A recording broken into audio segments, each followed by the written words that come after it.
بسم اللہ الرحمن الرحیم وقالوا لا تمسنا النار إلا أياما معدودة قل اتخذتم عند الله عهدا فلن يخلف الله عهده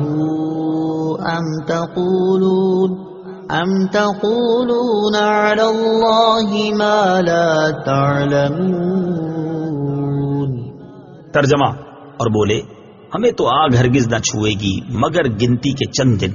اے حبیب تم فرما دو کیا تم نے خدا سے کوئی وعدہ لیا ہوا ہے؟ اگر ایسا ہے پھر تو اللہ عز و جل ہرگز وعدہ خلافی نہیں کرے گا، بلکہ تم اللہ پر وہ بات کہہ رہے ہو جس کا تمہیں علم نہیں۔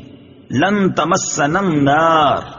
ہمیں تو ہرگز آگ نہ چھوئے گی۔ تفسیر صراط الجنان میں ہے، حضرت عبداللہ ابن عباس رضی اللہ تعالی عنہما سے مروی ہے کہ یہودی کہتے تھے کہ وہ دوزخ میں ہرگز داخل نہ ہوں گے مگر صرف اتنی مدت کے لیے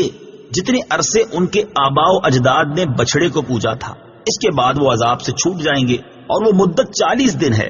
بعض یہودیوں کے نزدیک 7 دن ہے۔ اس پر یہ آیت کریمہ نازل ہوئی۔ چنانچہ اس آیت اور اس کے بعد والی آیت میں فرمایا گیا کہ اے حبیب صلی اللہ تعالی علیہ وآلہ وسلم تم ان سے فرما دو کہ کیا تم نے اللہ تعالیٰ سے کوئی وعدہ لیا ہوا ہے کہ وہ تمہیں چند دن کے لیے ہی جہنم میں ڈالے گا؟ اگر ایسا کوئی عہد ہے پھر تو اللہ تعالیٰ ہرگز وعدہ خلافی نہیں کرے گا، لیکن ایسا کچھ ہے نہیں، بلکہ حقیقت یہ ہے کہ تم اللہ تعالیٰ پر جھوٹ باندھ رہے ہو، اور اللہ تعالیٰ تم سے ایسا وعدہ کیوں کرے گا کہ تم جہنم میں زیادہ عرصے کے لیے نہیں رہو گے، حالانکہ اللہ تعالیٰ کا قانون یہ ہے کہ جس نے گناہ کا ارتکاب کیا